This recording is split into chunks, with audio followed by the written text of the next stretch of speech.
Hello my dear students, how are you all? I hope you all are well. Students, as you all know that we have started revising this chapter chemical reactions and equations, where in your previous lecture we have discussed about several combination reaction and decomposition reaction and all, right? So today we will continue the type of chemical reaction with the third one, displacement reaction.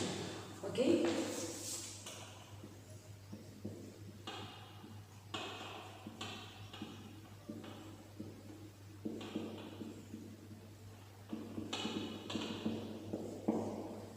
Now displacement reaction is of two types, single displacement reaction and double displacement reaction. So we will talk about the first one, single displacement reaction. So a more reactive element displaces a less reactive element from its salt solution. Okay, so what I taught you, like suppose you are having a compound like AB which is combining with another element to give you what? A plus Cb. Okay. So here what is happening? A more reactive element is displacing what? A less reactive element. एक क्या हो रहा है, जो ज़्यादा reactive element है वो किसको displace कर रहा है?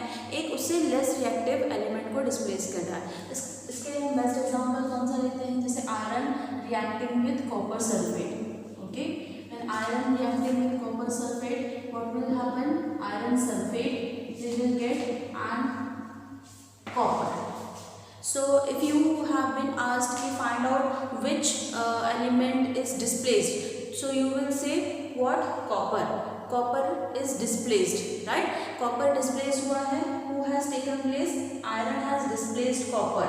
Okay, and what it has formed? Iron sulfate. So iron is more reactive than copper. That's why copper has been displaced by whom? Iron. Okay, so simple as that. जहाँ पर एक particular more reactive जो element है वो दूसरे element को जो कि उससे लेस रिएक्टिव होगा उसको क्या करेगा?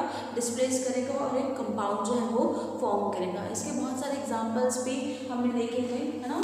आपको याद होगा हमने लेड प्लस कॉपर क्लोराइड देखा था, जहाँ पर लेड क्लोराइड जो है फॉर्म हुआ था एंड कॉपर जो है वो डिस्प्लेस हुआ था. इसका मैंने आपको एक और बताया था जहाँ पर zinc reacting with dilute H2SO4. Okay, so what it has got? Zinc sulfate. Zinc sulfate मिला था with the liberation of what? With the liberation of hydrogen. Since zinc is more reactive than hydrogen, that's why it has replaced hydrogen and this hydrogen gas is liberated. Here also lead is more reactive, okay, than copper. That's why copper has been replaced by lead. So on what principle they are reacting? See, I told you that these reactivity series or the reactivity formation is known as what? Electrochemical series. Okay, so on the basis of that electrochemical series, on the basis of their reactivity, these elements are placed, and that's why they can replace one another. Okay, if it is more reactive, it will replace the less reactive one. So it was quite simple. Okay, now if you talk about double displacement reaction, so in double displacement reaction what will happen?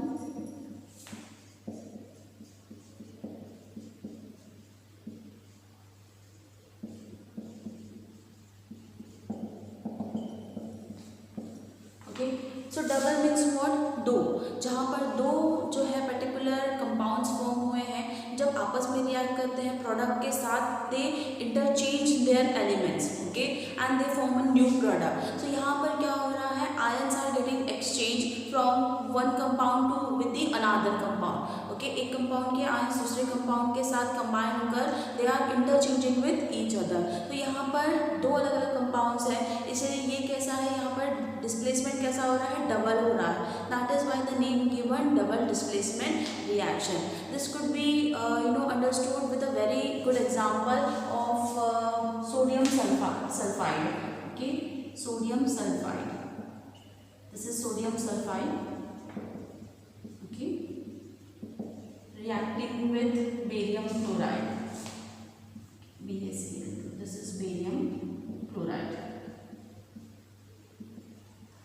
So these are the two compounds. अब यहाँ देखिए, अब यहाँ मैंने क्या कहा, double displacement. जैसे यहाँ पर सिंगल डिस्प्लेसमेंट हो रहा था, यहाँ पर क्या होगा, अगर AB प्लस CD कंबाइन हो रहा है तो A will react with B and B will react with C, forming what, AD plus what, CB।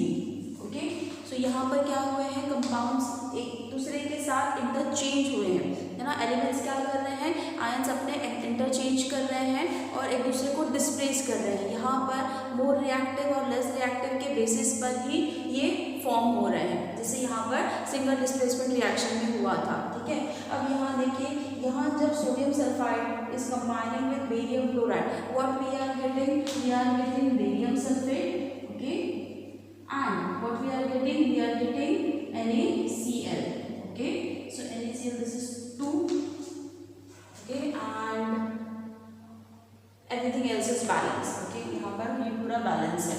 Okay, so यहाँ देखिए, यहाँ पर इनके आयंस का डिसोसिएशन कैसे हो रहा है, मैंने आपको पढ़ाया था कि सोडियम क्या है, ये एक पॉजिटिव चार्ज के साथ है, जबकि सल्फेट क्या है, ये 2 नेगेटिव चार्ज है। यहाँ बेरियम अगर हम देखेंगे, that is again 2 positive charge and chlorine is अगर having a single negative charge. So that is why sodium will react with chlorine and barium is going to react with sulfate. So यहाँ पर देखिए इस तरीके का formation हुआ है ना। तो ये मैं ऑलरेडी आपको डिटेल में पढ़ा चुकी हूँ कि किस तरीके से आयंस जो है वो डिसोसिएट होते हैं एक पर्टिकुलर सोल्यूशन में and they interchange their ions with each other forming what, a double displacement reaction, right. So ये बहुत इंपॉर्टेंट है। ओके, अब इसके भी मैंने आपको 3 टाइप्स पढ़ाए थे। ठीक है, पहला कौन सा था, प्रेसिपिटेशन, ओके, प्रेसिपिटेशन, नेक्स्ट था gas formation, okay, and the third one was neutralisation.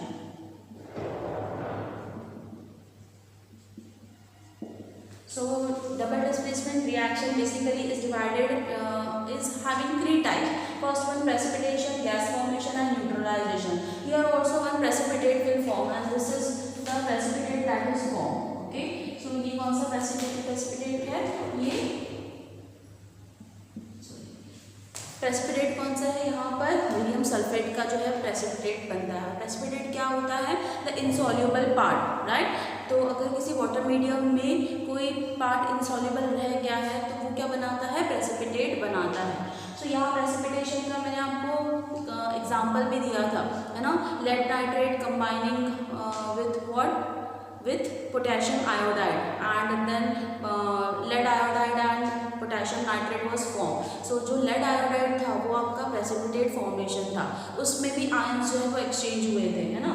अब गैस फॉर्मेशन का भी एग्जांपल मैं आपको बता चुकी हूँ कि कार्बोनिक एसिड, है ना, कार्बोनिक एसिड क्या होता है, H2CO3, ओके।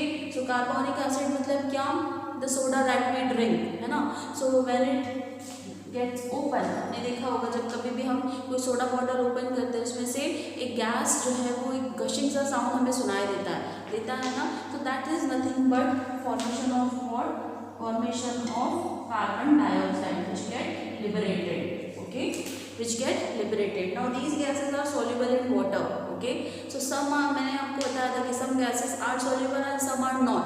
So जो नहीं है उनके बारे में हम बाद में आगे की क्लासेस में बात करेंगे जब आपका वो चैप्टर रहेगा जब हमें वो पढ़ना है, ओके। लेकिन यहाँ पर देखिए carbon dioxide get liberated whenever we just open that और pop out that soda into a glass और अ कंटेनर, है ना। सो ये कार्बोनिक एसिड में क्या बता रहा है, गैस फॉर्मेशन जो है वो इट इज शोइंग। न्यूट्रलाइजेशन, ये आप अपने लोअर क्लासेस से पढ़ते आ रहे हैं, whenever N acid, okay, combines with a salt, right, what it gives always what, when a particularly acid combines with a base, it always gives you what, a salt. So NaCl, right, this is NaCl plus H2O, this is nothing but what, neutralization reaction। ये बहुत simple है और ये आप पढ़ते आ रहे हैं, ठीक है। तो हमारे यहाँ पर types of chemical reaction we have completed. Now we will move on to oxidation and reduction, which is really very important. Let me just rub it. Okay, so we will continue with what, oxidation and reduction. Okay, so let us discuss about oxidation oxidation first. So what did I told you? Oxidation is what? Removal of electron, right? क्या बताया था मैंने? Oxygen क्या है? It is removal of electron. ये इसकी basic definition है. क्या है ये? Removal of electron, है ना? ऑक्सीडेशन का मतलब क्या होता है? Removal of electron. On the other hand, reduction का मतलब क्या होता है? Reduction का मतलब होता है क्या? Addition of electron. ये टर्म्स बहुत इंपॉर्टेंट है ना, क्योंकि आपको ऐसे बहुत सारे पॉइंट्स रहेंगे जहाँ पर आपको ऑक्सीडेशन रिडक्शन को डिस्क्राइब करना पड़े या फिर उसको फाइंड आउट करना पड़े, तो बहुत सारी जगह पर आपको मतलब न्यूमरस तरीके से क्वेश्चन जो है वो पूछे जा सकते हैं. तो मैंने आपको 3 डेफिनेशंस दी थी, वो तीनों डेफिनेशंस हम डिस्कस करेंगे, राइट. सो ऑक्सीडेशन की पहली डेफिनेशन क्या थी? That it is a removal of electron. When we say oxidation, it means what? It means also says that it is addition of what? Oxygen. Okay, addition of oxygen. ये क्या हुई? इसकी second definition. Oxidation का मतलब ही क्या है? It which will give you oxygen. Okay, जब कोई सब्सटेंस ऑक्सीजन दे रहा है तो उस रिएक्शन में हम क्या बोलते हैं? There is an addition of oxygen. So there is an addition of oxygen is going on, so that will definitely means that the process is what? Oxidation. It will undergo oxidation, है ना. ये बहुत important है. Okay, तो यहाँ मैंने आपको ये 2 चीज़ें समझाई थी. अब यही रिडक्शन के लिए अगर हम देखते हैं तो एडिशन ऑफ इलेक्ट्रॉन के साथ साथ क्या है यहाँ पर? Addition of what? हाइड्रोजन. यहाँ क्या होता है? Addition of hydrogen. अब जब यहाँ पर एडिशन ऑफ ऑक्सीजन है तो इसको आप क्या बोल सकते हैं? Removal of hydrogen, right. Removal of hydrogen. इसको क्या बोल सकते हैं आप? Removal of oxygen. तो ऑक्सीडेशन में क्या हो रहा है? रिमूवल ऑफ इलेक्ट्रॉन हो रहा है, एडिशन ऑफ ऑक्सीजन हो रहा है, या रिमूवल ऑफ हाइड्रोजन हो रहा है, तो वो ऑक्सीडेशन है. अगर एक रिएक्शन में एडिशन ऑफ इलेक्ट्रॉन हो रहा है या एडिशन ऑफ हाइड्रोजन हो रहा है या रिमूवल हो रहा है ऑक्सीजन का, तो वो क्या है? वो एक रिडक्शन रिएक्शन है. ठीक है, बराबर है. अब इसका मैंने आपको एग्जांपल दिया था ऑक्सीजन का. देखिए, कोई भी पर्टिकुलर जहाँ पर ऑक्सीजन कंबाइन होता है, ठीक है, तो यहाँ पर क्या बनता है? ठीक है, बैलेंस हो गया. तो यहाँ देखिए, copper is combining with oxygen to give you what? Cupric oxide. Also you can take example over here, calcium combining with oxygen to give you what? Calcium oxide. Okay, so in this way what is happening here? Addition of oxygen is going on. So this is nothing but this is an example of what? Oxygen. If we talk about reduction, okay, so here you can see C2H4 combining with H2 to give you what? C2H6. okay, this is ethane and this is ethene. okay, so यहाँ पर क्या हो रहा है? यहाँ addition of hydrogen है. Similarly oxygen plus H2, okay, 2H2 तो H2O.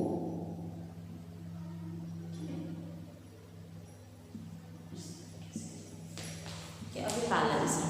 तो यहाँ पर क्या हो रहा है? यहाँ पर भी हाइड्रोजन का एडिशन है. तो ये क्या है? रिडक्शन का रिएक्शन है. तो यहाँ देखिए, ये सिंपल जो मैंने आपको 2 डेफिनेशंस बताए थे, है ना, ये बहुत इंपॉर्टेंट है. लेकिन मैंने आपको इसके अलावा भी एक चीज़ बताई थी, इसकी 3rd definition. That is what? That is addition of electronegative atom. Oxidation क्या है? Addition of electronegative atom. इसका रीजन मैंने आपको दिया था. देखिए, ऑक्सीजन क्या है? वो कौन सी स्टेट में रहता है? ऑक्सीजन 2 नेगेटिव स्टेट में, है ना. तो जब 2 नेगेटिव स्टेट में है, ये क्या है? ये इलेक्ट्रोनेगेटिव है. तो जब कभी भी हम कहते हैं कि एडिशन ऑफ ऑक्सीजन, तो एडिशन ऑफ इलेक्ट्रोनेगेटिव एटम, तो वो हमेशा क्या कहलाएगा? ये कहलाएगा आपका ऑक्सीडेशन. यानी जब कभी भी कोई इलेक्ट्रोनेगेटिव एटम, ठीक है, कोई भी इलेक्ट्रोनेगेटिव एटम जब कंबाइन होता है तो वो क्या कहलाता है? वो प्रोसेस कहलाती है ऑक्सीडेशन की. अब यहीं पर क्योंकि हाइड्रोजन क्या है? ये एक इलेक्ट्रोपॉजिटिव एटम है। तो इसकी थर्ड डेफिनेशन क्या होगी? इसकी थर्ड डेफिनेशन में हम ये लिख सकते हैं that there is an addition, okay, an addition of what? Electropositive atom, okay, electropositive atom, right. So हमारे पास कितनी डेफिनेशंस हैं? हमारे पास डेफिनेशंस हैं पर्टिकुलरली सभी की 4। कैसे? देखिए यहाँ पर मैंने कहा एडिशन ऑफ ऑक्सीजन या removal of hydrogen, addition of electron या व्हाट? Removal of electron. यहाँ एडिशन ऑफ इलेक्ट्रोनेगेटिव एटम या रिमूवल ऑफ इलेक्ट्रॉन। यहाँ पर भी मैंने क्या कहा रिडक्शन में? That is addition of electron और addition of electropositive atom, addition of hydrogen और रिमूवल ऑफ ऑक्सीजन। थोड़ा डेप्थ में है, थोड़ा डिफिकल्ट कंफ्यूजिंग साउंड ज़रूर करता है, लेकिन इन दोनों को साइड बाय साइड लिख के देखिए, लॉजिकली सोचिए कि यहाँ पर ये हो रहा है तो इसका अपोजिट ये होगा। अगर ऑक्सीडेशन में यहाँ पर रिमूवल है तो यहाँ रिडक्शन में एडिशन हो रहा है ना। अगर ऑक्सीडेशन में यहाँ ऑक्सीजन ऐड हो रहा है तो रिडक्शन में हाइड्रोजन।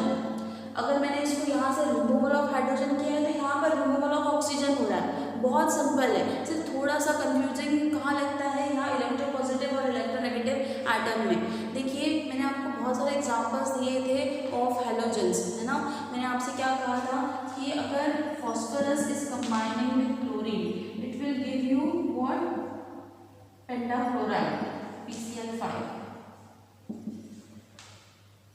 राइट। तो पेंटाक्लोराइड मैंने आपको बताया था कि ये क्या है? ये यहाँ नहीं, यहाँ हो गया है, ये होगा 2 और ये होगा 5, पेंटाक्लोराइड, ओके। सो ये बन जाएगा 2।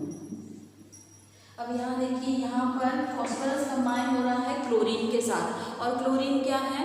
ये एक इलेक्ट्रोनेगेटिव एटम है ना, हैलोजेंस की कैटेगरी में आता है। तो हमेशा याद रखिए जब कभी भी जितने भी कोई भी हैलोजेंस का एडिशन होगा वो प्रोसेस हमेशा क्या कहलाएगी? ये वाली प्रोसेस हमेशा कहलाएगी ऑक्सीडेशन की, क्योंकि यहाँ पर क्या है? क्लोरीन रिप्रेजेंट करना है एक इलेक्ट्रोनेगेटिव एटम को, ओके। क्लोरीन ऑक्सीजन से कम इलेक्ट्रोनेगेटिव है, ऑक्सीजन आसानी से क्लोरीन को रिप्लेस कर सकता है, ओके। दोनों ही इलेक्ट्रोनेगेटिव है, ये वाला पार्ट हैलोजेंस में आता है। तो आप याद रखिए अगर कोई हैलोजन के साथ रिएक्शन दिखा रहा है और आपको पूछ रहा है which substance is undergoing oxidation, तो फटाफट इज इट अंडरगोइंग ऑक्सीडेशन या रिडक्शन? तो हैलोजन आ गया मतलब समझ जाइए वो ऑक्सीडेशन ही है ना। कंफ्यूजन कोई है ही नहीं यहाँ पर, बहुत अच्छे से आप उसको बता सकते हैं। अगर सिंपली आप यहाँ पर देखिए, अगर यहाँ ठीक है, यहाँ इस पर्टिकुलर इसमें देखिए यहाँ पर क्या हो रहा है? यहाँ ऑक्सीजन 1 2 यहाँ पर दिख रहे हैं, कितने मॉलिक्यूल्स हैं? यहाँ पर 2 हैं ऑक्सीजन के। अब 2 में से यहाँ देखिए एक ही रिमूव हुआ है ना, एक रिमूव हुआ मतलब क्या हुआ? हाइड्रोजन के साथ एक ही ऑक्सीजन कंबाइन हुआ, एक रिमूव हो गया। तो एक चीज रिमूव हुई का मतलब क्या हुआ? ये प्रोसेस किसके अंदर है? रिडक्शन के अंदर है। तो सिर्फ अच्छे से जब रिएक्शन आप पढ़ते हैं तो देखिए कि वो किस बारे में बता रहा है, वहाँ रिडक्शन हो रहा है या ऑक्सीडेशन हो रहा है। इसको फाइंड आउट करने के लिए आपको क्या समझने की जरूरत है कि वहाँ एडिशन हो रहा है या रिमूवल हो रहा है, और किसका एडिशन हो रहा है, किसका रिमूवल हो रहा है। ठीक है, बहुत कंफ्यूजिंग ये नहीं है, बस आपको थोड़ा सा समझने की देरी है। तो ये तीनों जो डेफिनेशन है ये बहुत इम्पॉर्टेंट है, ओके। आप इसको अच्छे से समझिए क्योंकि आपको 12th तक काम आएंगे, राइट। अब इसी में हमने क्या पढ़ा था? Oxidising agent and reducing agent, उसको भी देख लेते हैं।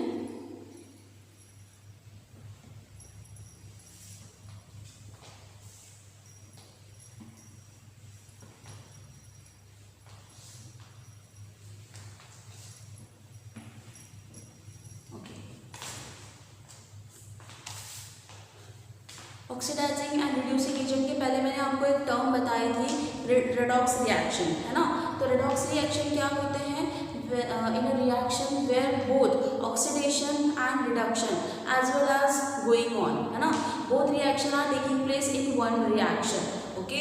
सो इसको फाइंड आउट करने का तरीका कैसा है कि whether the given reaction is a redox reaction और नॉट। तो वहाँ आपको क्या फाइंड आउट करना है? अगर एडिशन ऑफ ऑक्सीजन हुआ है from one substance to another तो वो ऑक्सीडेशन है। अगर रिमूवल ऑफ ऑक्सीजन या एडिशन ऑफ हाइड्रोजन हुआ है तो वो रिडक्शन है। ठीक है, अब इसको फाइंड आउट करने के लिए देखिए मैंने एक एग्जांपल आपको बताया था किसका, क्यूप्रिक ऑक्साइड का, which is reacting with hydrogen. Okay, what it want copper plus water. अब यहाँ देखिए ये वाले पार्ट में आपको क्या दिख रहा है, यहाँ पर ऑक्सीजन है, यहाँ ऑक्सीजन नहीं है, यानी रिमूवल ऑफ ऑक्सीजन हुआ है। तो डेफिनेटली ये वाला पार्ट क्या है, ये है रिडक्शन, राइट। हाइड्रोजन से लेकर वाटर तक का, H2O तक का, यहाँ O नहीं है, ऑक्सीजन नहीं है, लेकिन यहाँ एडिशन हुआ है। जब एडिशन होता है तो हम क्या कहते हैं, दैट इज ऑक्सीडेशन। तो ये दोनों ही किसको रिप्रेजेंट कर रहे हैं, रेडॉक्स रिएक्शन को, है ना। ये किसको रिप्रेजेंट कर रहे हैं, रेडॉक्स रिएक्शन को, यानी एक रिएक्शन में दोनों ही reduction as well as oxidation is taking place. देखिए whenever there is an oxidation going on the other substance definitely will undergo reduction. ये दोनों ही के लिए वैरी करता है। तो जब कभी भी कोई सब्सटेंस ऑक्सीडेशन के अंदर जाएगा तो obviously there will be the other substance it will undergo reduction.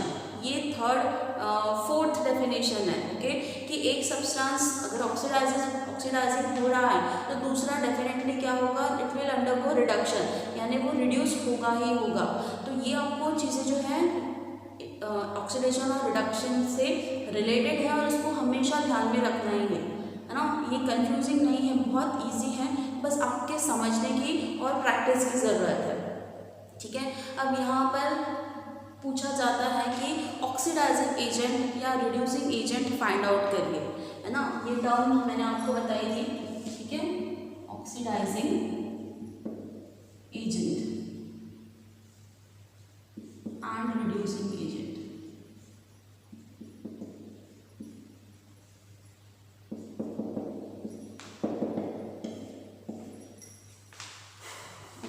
तो ऑक्सीडाइजिंग एजेंट और रिड्यूसिंग एजेंट के बारे में मैंने आपको क्या बताया थी, क्या होते हैं ऑक्सीडाइजिंग और रिड्यूसिंग एजेंट। देखिए जब कभी भी हम ऑक्सीडाइजिंग एजेंट के बारे में बात करते हैं, है ना, तो वहाँ हम कहते हैं this is what the substance it will go what it will oxidise the other substance and it will undergo reduction.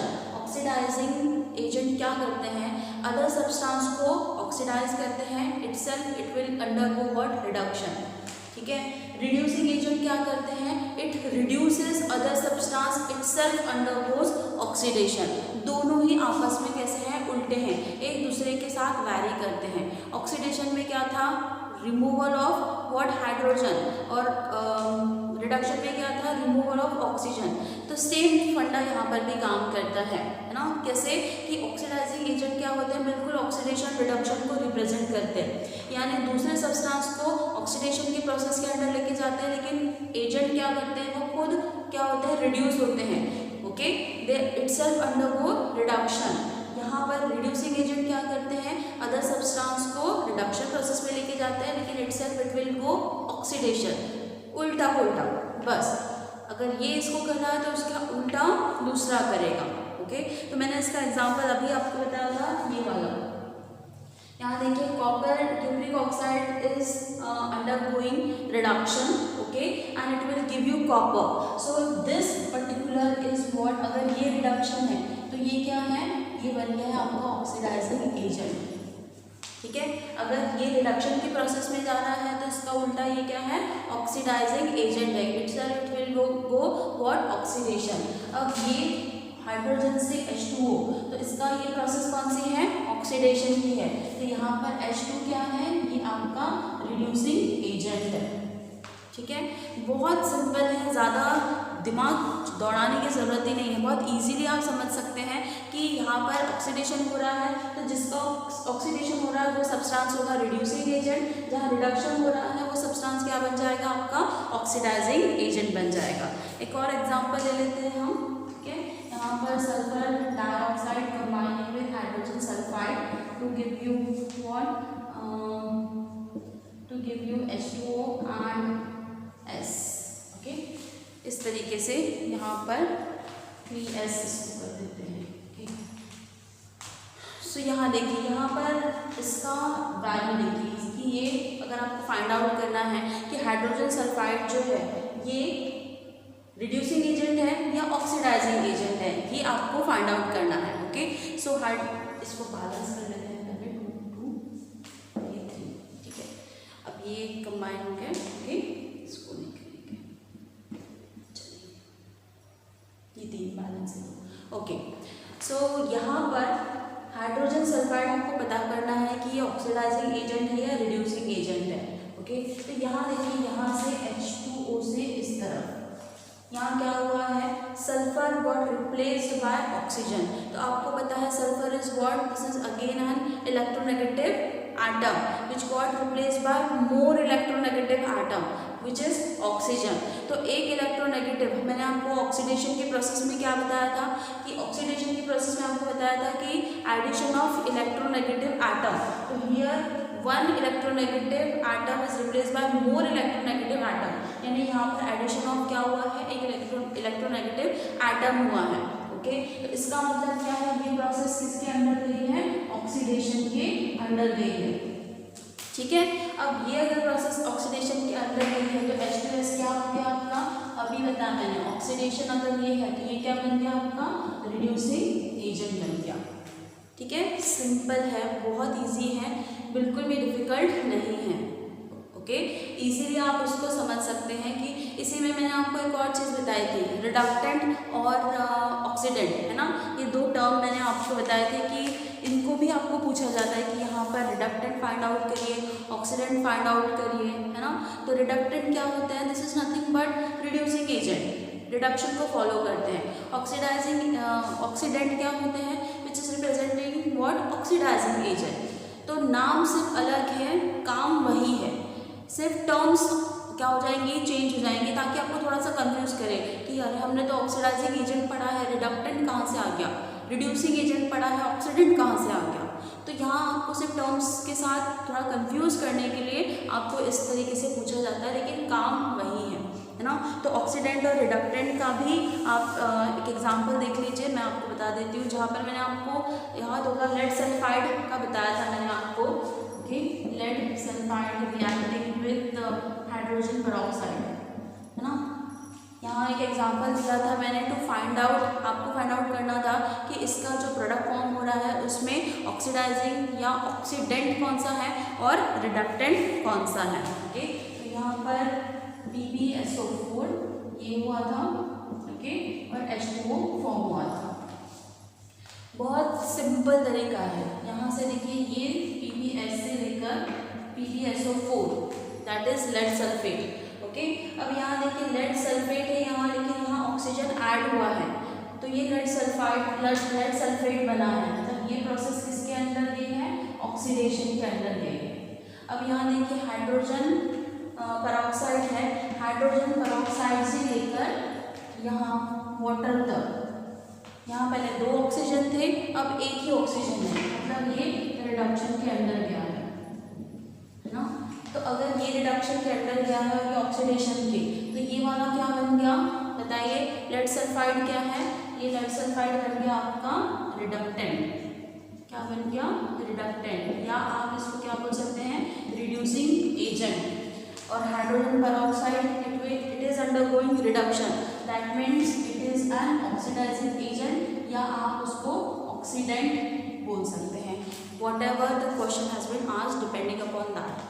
ठीक है, तो यहाँ पर ये बहुत इंपॉर्टेंट थे, जितने टॉपिक्स थे मैंने आपको कवर कराए हैं, rancidity and all that you can go through the video and you can understand it. Okay, also I have taught you some other definitions and all, ठीक है, तो वो भी आप पढ़िए, जो बहुत इंपॉर्टेंट था with respect to your examination. I have tried to cover it in these 2 videos. I hope this revision video was helpful, okay, and you have understood it in a more better way. Try to practice more and more solving this type of questions where you need to find out oxidizing agent, reducing agent, okay, and balancing the equation. These are really important. Okay, good day students, take care.